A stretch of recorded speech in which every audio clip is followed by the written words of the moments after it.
जब जितने भी इंस्टीट्यूशन पे हम बात करें या फिर किसी भी डिजिटल मीडियम की हम बात करें जैसे हम कुछ भी सीख रहे हैं, वो अक्सर हमें सिर्फ टूल नॉलेज देते हैं या फिर सॉफ्टवेयर नॉलेज ही प्रोवाइड करा पाते हैं। लेकिन अगर हम बात करें कॉन्सेप्चुअल नॉलेज की, अगर हम बात करें फंडामेंटल नॉलेज की, तो ये नॉलेज कहीं ना कहीं अधूरी सी रह जाती है हर वक्त। मोस्ट ऑफ द केस में इंस्टीट्यूट शायद ही आपको ये इंफॉर्मेशन प्रोवाइड करा दे, लेकिन डिजिटल प्लेटफॉर्म तो चाहकर भी ये प्रोवाइड नहीं करा पाते क्योंकि वो सिर्फ टूल ही आपको सिखा पाते हैं।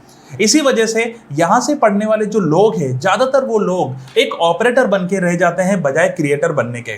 तो अगर आप चाहते हैं ऑपरेटर बनना, तो आप उसी मीडियम से सीखिए जिससे आप सीखना चाहते हैं। लेकिन अगर आप चाहते हैं सच में क्रिएटर बनना और अपनी वैल्यूशन अपग्रेड करना, तो मेरा ये सेशन आपके लिए है। Hi, myself Vikas Sharma, animator, innovator and motivator. आपके लिए लेकर आया हूँ बहुत ही अमेजिंग टॉपिक, जो टॉपिक मैक्सिमम हेल्प करेगा उन लोगों को जो ऑलरेडी डिजाइनर है या फिर जो डिजाइनिंग इंडस्ट्री में आगे जाना चाहते हैं या किसी भी लेवल के डिजाइनिंग पार्ट पे डील करते हैं। सो आज एक सेशन पे हम बात करेंगे जहां पर हम बात करेंगे कि किस तरीके से जब कभी भी किसी भी क्लाइंट से आप कोई प्रोजेक्ट डील करते हैं या फिर किसी भी कंपनी में आप जब अप्लाई करते हैं, तो आपके पास ऐसी कौन सी नॉलेज होनी चाहिए जो आपको क्रिएटर बनाती है बजाय ऑपरेटर बनाने के। क्योंकि हम सब जानते हैं कि जो असली वैल्यू है वो वैल्यू हमें मिलती है क्रिएटर बनने के बाद। अगर हम ऑपरेटर बनकर, यानी कि ऑपरेटर से मेरा मतलब है कि सिर्फ सॉफ्टवेयर की नॉलेज को लेना और सॉफ्टवेयर से ही कुछ बनाने की कोशिश करना, वो हमें एक अच्छी ग्रोथ कभी नहीं दे सकता।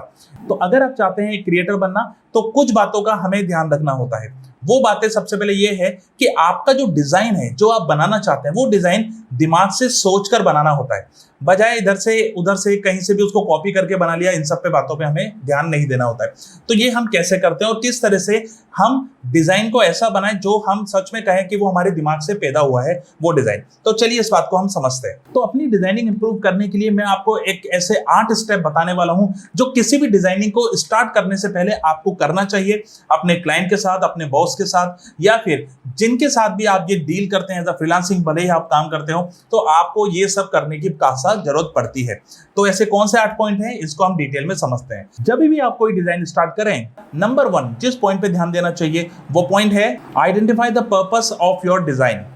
इसका मतलब यह है कि जब कभी भी आप कोई भी डिजाइन बनाने की तरफ आगे बढ़ते हैं, तो आपको पता होना चाहिए कि ये डिजाइन आप क्यों बना रहे हैं, इसका पर्पस क्या है, ये किस मीडियम में यूज किया जाएगा, कौन सी ऑडियंस को ये टारगेट करने के लिए है, क्या ये सेल्स के लिए है, क्या ये ई कॉमर्स कंटेंट बना रहे हैं, या फिर क्या हो सकता है कि हम कुछ अवेयरनेस देने के लिए इसको बना रहे हैं, या फिर कोई एजुकेशनल कंटेंट है, या कोई मैनुअल के लिए हम इसको काम में ले रहे हैं। इसका पर्पस क्या है, हम इसको क्यों काम में ले रहे हैं, ये क्यों बनाया जा रहा है, आपको ये पहले पता होना चाहिए। क्योंकि आपका जो डिजाइनिंग का डायरेक्शन है वो इसी कॉन्सेप्ट से आगे बढ़ेगा। अगर आपको नहीं पता कि मैं इसको क्यों बना रहा हूं या फिर इसका पर्पस क्या है, सिर्फ आपको ऐसा लगता है कि मैं सिर्फ एक डिज़ाइन बना दूं, हर डिज़ाइन हर पहलू में बराबर बैठ जाएगा, तो ऐसा नहीं होता है। आपको ये समझना पड़ेगा कि अगर आप सेल्स के लिए कुछ डिज़ाइन करते हैं तो उसकी कॉन्सेप्ट, थ्योरी और उसका जो फंडामेंटल है, उसकी जो साइकोलॉजी है, बिल्कुल अलग चलती है। अगर आप बात करें कुछ एजुकेशनल कंटेंट की, तो वहाँ पे साइकोलॉजी बिल्कुल अलग तरीके से काम करती है। अगर हम बात करें कुछ मैनुअल कुछ आपको बनाना हो, तो वहाँ पे साइकोलॉजी बिल्कुल अलग चलती है। तो आपको ये समझना होता है कि किस पर्पस की साइकोलॉजी मुझे वहाँ मेंटेन करनी है। तो ये साइकोलॉजी का टॉपिक खुद में ही बड़ा डेप्थ टॉपिक है, लेकिन मैं आपको एक ओवरव्यू दे रहा हूँ कि आपको ये समझना चाहिए कि आपको कौन सा पर्पस अपने डिज़ाइन से फुलफिल कराना है। तो आपको अपना मोटो हमेशा डिज़ाइन का पता होना चाहिए। Point number 2, identify your audience. क्या मतलब है इसका? इसका मतलब यह है कि जब कभी भी आप डिज़ाइन बनाए, तो आपको पता होना चाहिए कि ये डिज़ाइन किस ऑडियंस तक पहुँचने वाला है। उस ऑडियंस का एज ग्रुप क्या है, वो ऑडियंस कहाँ की है, किस पर्टिकुलर कॉन्टिनेंट की है, किस पर्टिकुलर स्टेट की है। अगर इंडिया की हम बात करें तो इंडिया में डिफरेंट स्टेट्स है, हर स्टेट का अलग कल्चर है। तो हम कौन से कल्चर के लिए हम ये डिज़ाइन कर रहे हैं, तो हमें अपनी ऑडियंस की पूरी जानकारी होनी चाहिए। ऑडियंस की एज ग्रुप क्या है, वो ऑडियंस मेल है फीमेल है, ये हमें पता होना चाहिए। ऑडियंस का जो एज ग्रुप होता है, ये बड़ा ही क्रिटिकल टॉपिक होता है सोचने के लिए, क्योंकि हर एज ग्रुप के अंदर जो टेस्ट है, डिजाइनिंग की एक्सेप्टेंस है, वो बिल्कुल अलग होती है। इसलिए आपको इन चीज़ों का ध्यान रखना चाहिए। उसके अलावा अगर हम बात करें स्टेट वाइज या कॉन्टिनेंट वाइज, तो हर कॉन्टिनेंट और स्टेट के अंदर भी कुछ ऐसे कलर्स होते हैं जो वहाँ पे कुछ अच्छे लेवल पे पाए जाते हैं। अगर हम बात करें इंडिया के अंदर, तो इंडिया में कलर्स की अपनी अलग पहचान है, अपनी अलग वैल्यूज है। वहीं पे अगर चाइना की बात करें, वहाँ पे कलर का कॉन्सेप्ट बिल्कुल अलग तरीके से काम करता है। तो ये डिपेंड करता है कि आप किस जगह के लिए ये बना रहे हैं। तो आपको अपनी ऑडियंस को पूरी तरीके से आइडेंटिफाई करना बहुत जरूरी है। इसलिए अपने क्लाइंट से ये जरूर पूछिए कि मैं जिस ऑडियंस के लिए बनाने जा रहा हूं वो ऑडियंस कौन सी है, आप किस ऑडियंस को यहाँ टारगेट करना चाहते हैं, क्योंकि उसके अकॉर्डिंगली ही आपका डिजाइन, उसके कलर्स, उसके फॉन्ट, उसका पूरा स्टाइलिंग, उसके कॉम्प्लेक्सिटी, उसका शेप, सब कुछ उसके हिसाब से ही डिजाइन किया जाता है। उसके बाद पॉइंट नंबर 3 जो आपको ध्यान रखना चाहिए वो पॉइंट है which problem you want to solve. आपका जो डिजाइन है उसका पर्पस हमने पता कर लिया, हमने ऑडियंस पता कर ली।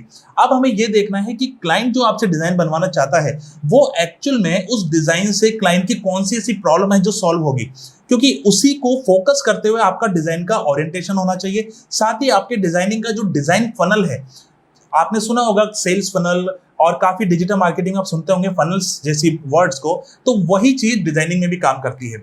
जब हम किसी भी डिजाइन को देखते हैं तो हमारी आंखें एक साइकोलॉजिकल पैटर्न से किसी भी डिजाइन को देखती है, तो हमें पता होना चाहिए कि ये पैटर्न किस जगह कैसा काम करेगा और क्या वो पर्टिकुलर पर्पस उसका सॉल्व हो रहा है कि नहीं हो रहा। क्योंकि ये एक ऐसा टॉपिक है कि अगर हम बात करें कि जब कभी भी कोई डिजाइन देखा जाता है तो उस डिजाइनिंग के अंदर हमारा जो ब्रेन है वो ब्रेन किस तरह से ट्रेवल करेगा उस डिजाइन को, और एंड में क्या हम उस जगह तक अपने क्लाइंट को पहुंचा रहे हैं जहां पर हम सच में चाहते हैं वो पहुंचे। अगर हम ऐसा नहीं कर पा रहे तो हमारा जो डिजाइन है वो अपना मोटो सॉल्व नहीं कर पाएगा, भले ही वो कितना अच्छा आपने डेकोरेटिव बना दिया हो। इसीलिए ये मार्केटिंग स्ट्रेटेजीज भी आपके डिजाइनिंग में रहनी चाहिए। अल्टीमेटली डिजाइन का फनल होता है इंडिविजुअल, जो आपके दिमाग में क्लियर होना चाहिए। उसके बाद point number 4, collect data related to the product. इसका मतलब क्या होता है? इसका मतलब ये होता है कि जो भी डिजाइन आप बनाना चाह रहे हैं या जो भी डिजाइन आपसे क्लाइंट आपसे डिमांड कर रहा है, आपके पास अपने डिजाइन और उस प्रोडक्ट और उस पर्टिकुलर प्रोडक्ट से जुड़ी हुई हर बात की पूरी डिटेल जानकारी होनी चाहिए।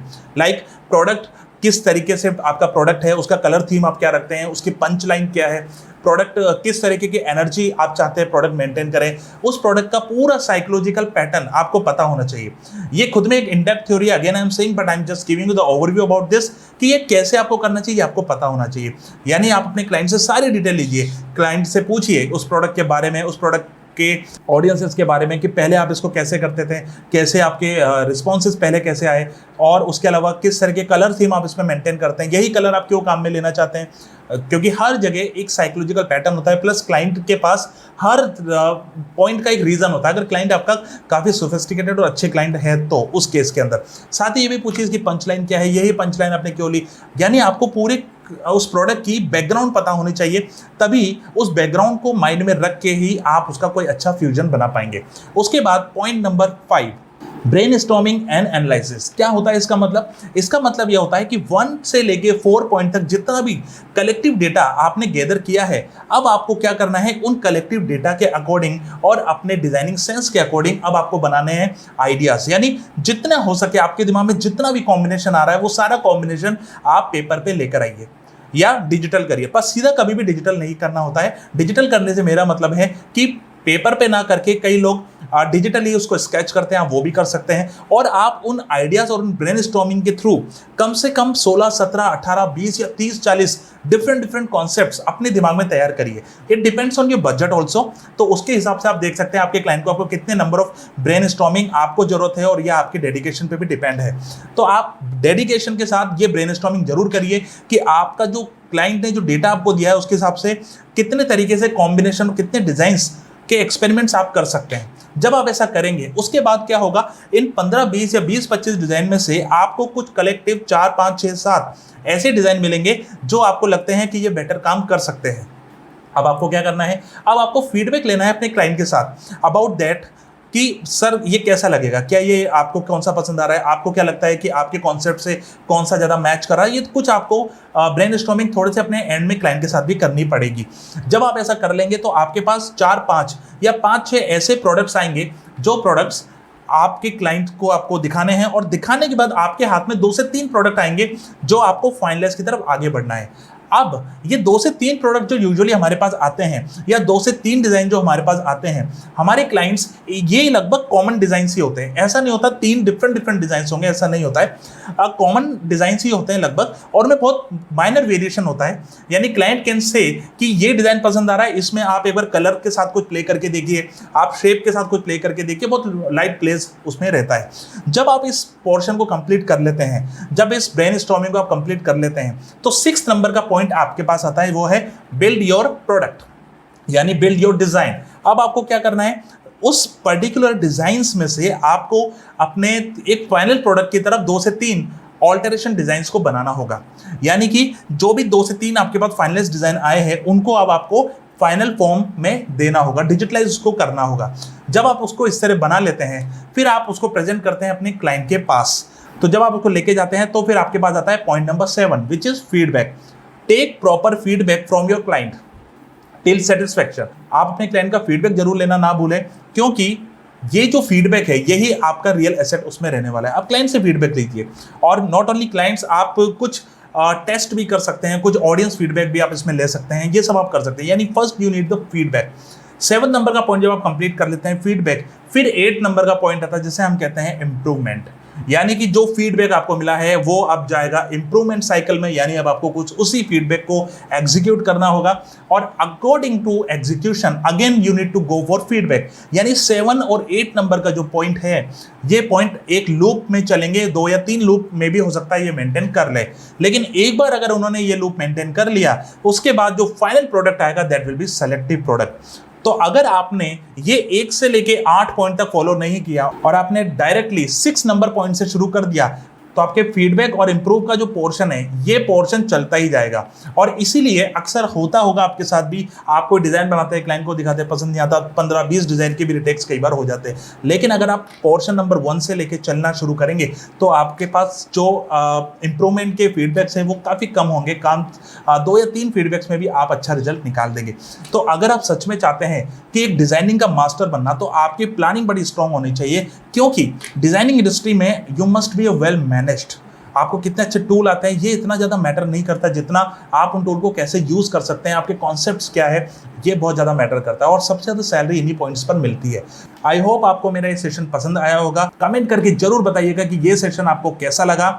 और साथ ही अगर आप न्यू है इस चैनल पर और आपने इस चैनल को सब्सक्राइब नहीं किया है, तो इसको सब्सक्राइब करना ना भूलें। साथ ही बेल आइकन पे क्लिक जरूर करिएगा, जिससे मेरा भी मोटिवेशन बढ़ेगा। और अगर अभी तक आपने इस चैनल को शेयर नहीं किया, तो शेयर जरूर करिए, साथ ही लाइक करना ना भूलें।